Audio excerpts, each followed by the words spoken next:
Okay guys, this is slide 1 in our World War I unit, the causes of war. Hopefully a lot of this sounds very familiar from your World War I class, or sorry, not your World War I class, your World Civ class when you talked about World War I. It'll be a fairly quick unit here for us because the U.S. really doesn't have much to do with World War I. It's darn near over by the time we get into it. We're the deciding factor at the end, but it's pretty much over by the time we get into it.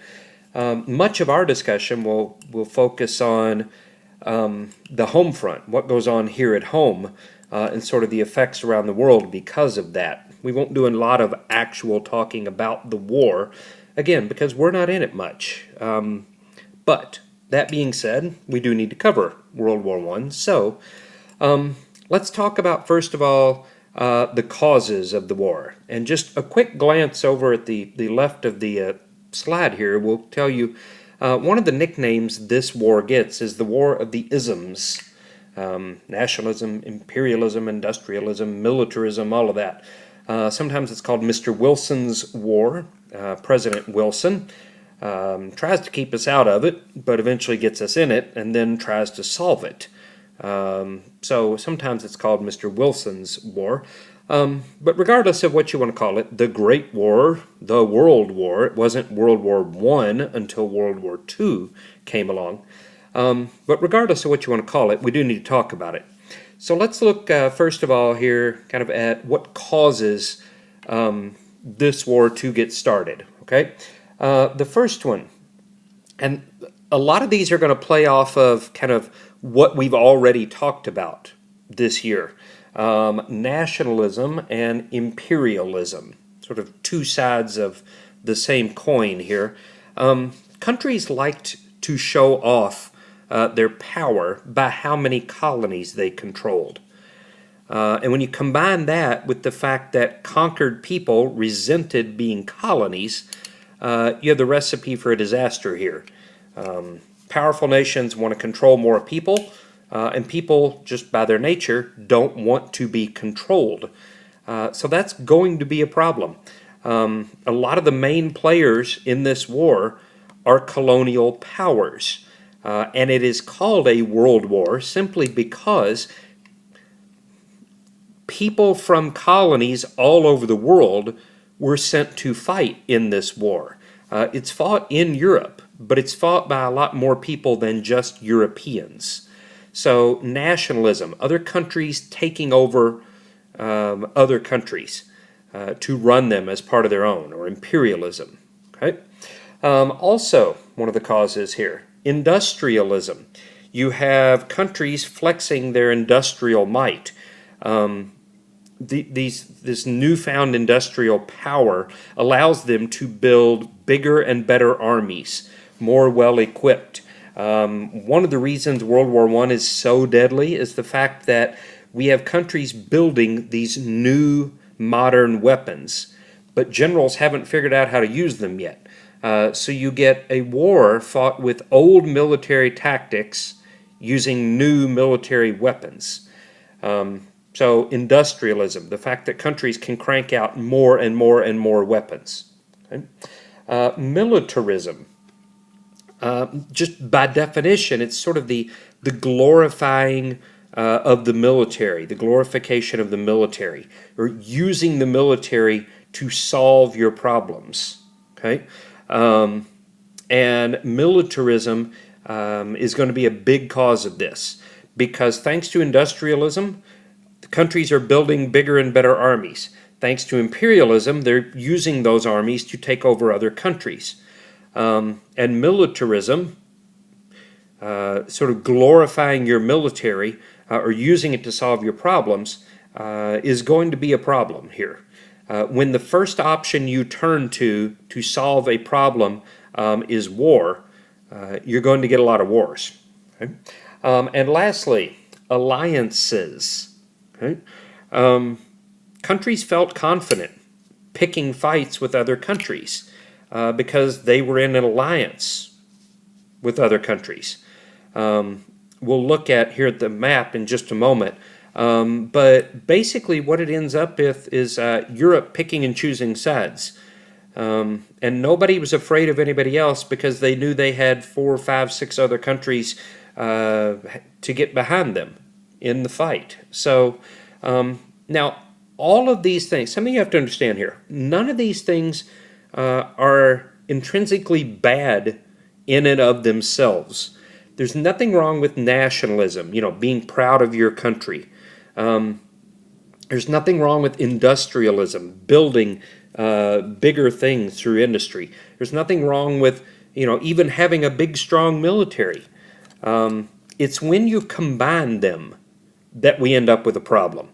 And when we look at the final straw here, I think you'll see kind of how all these come together in sort of a perfect storm. Okay? Now, the final straw will occur in the summer of 1914. Okay? Summer of 1914. Okay? A Serbian patriot. Okay? A Serbian patriot, and we're kind of skipping one here, but named Gavrilo Princip. Okay? And Serbia is right down here on your map, little bitty country right there. Its name kind of goes up and down instead of left to right. It goes up and down. There's Serbia. Okay? Gavrilo Princip was a Serbian. Okay? And Serbia is a free, independent little nation right there. Okay? Princip was urging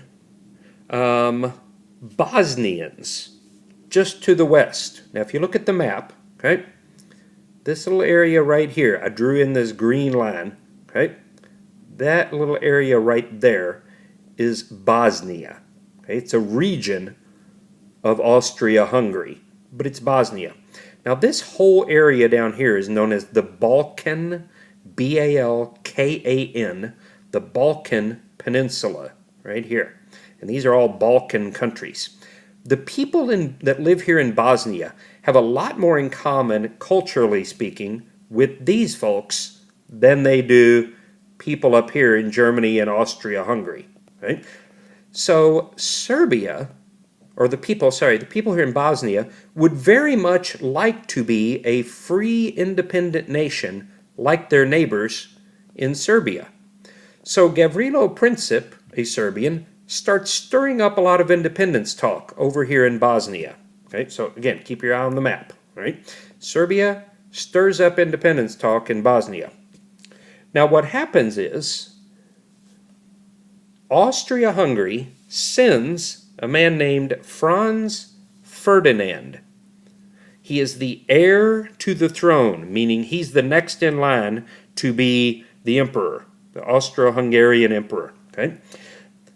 The emperor sends his son, Franz Ferdinand, down here to Sarajevo, that little dot right under my red pointer there. Sarajevo, S-A-R-A-J-E-V-O.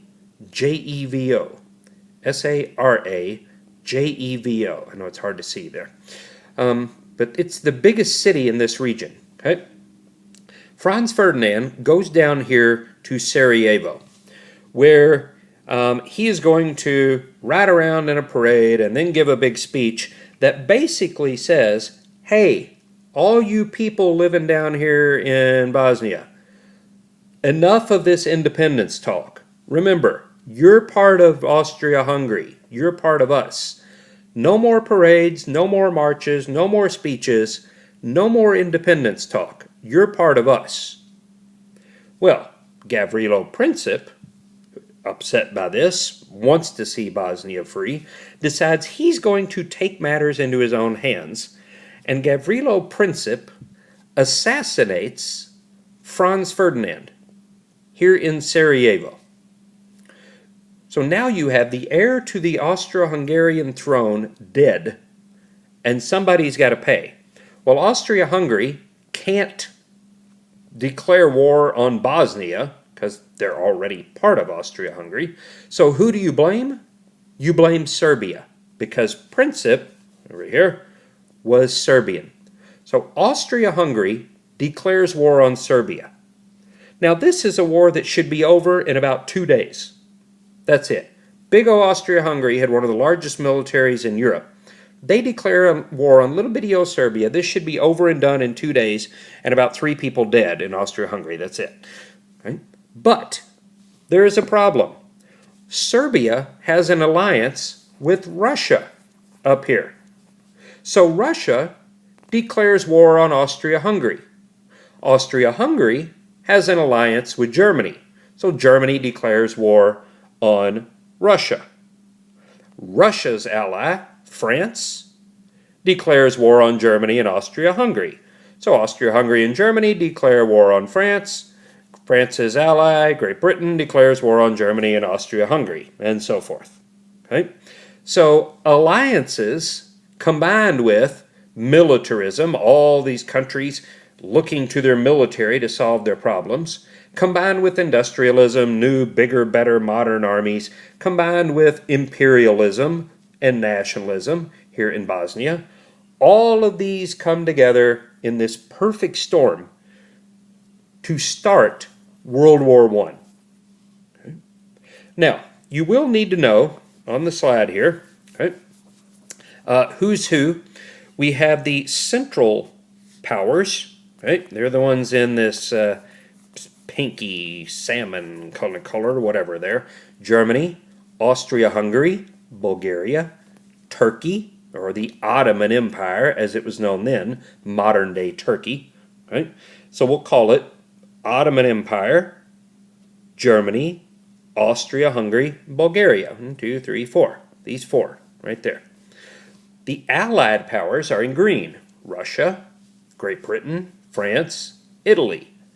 And these, North Africa, those aren't independent countries at this point. These are all colonies of Allied powers. Okay? So you got the Central Powers here in the middle, Allied powers on both sides of them. Okay? And that's how it would stay till the middle of the war, about in 1917. That's about what it looks like. The yellow countries remain neutral. They don't get in the fighting either way. Okay? All right. That kind of sets the stage for who's who, what side they're on, and how we get to that point. Okay?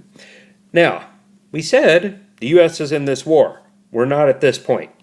When war breaks out, the official U.S. position is neutrality. Wilson, who's president at the time, President Woodrow Wilson, comes in 1912, and the war begins here, 1914. So this is during his first term. Wilson will spend much of his first term, the last couple of years, doing everything he can to keep the United States out of the war. Okay? The official U.S. position was neutrality, and we'll talk about that more in the next slide. But both sides were kind of courting the U.S., trying to get us to come in on their side. The British have a big advantage, a common heritage, a common culture, a common language. We did a lot of business with Great Britain, so the British have an advantage, getting us to come in on the Allied side. And there was a lot of anti-German sentiment here in the U.S. at that time. Okay? The Central Powers had a lot of, about 11 million Americans had blood ties with a Central Power country. Problem was, a lot more had blood ties with an Allied country. So the U.S. is very anti-German at this point. And you're going to find that even though Austria-Hungary starts this war and the Ottoman Empire jumps in, we're going to be talking a lot about Germany because Germany has the biggest army. They're the ones that are going to do most of the fighting in this war for the Central Powers.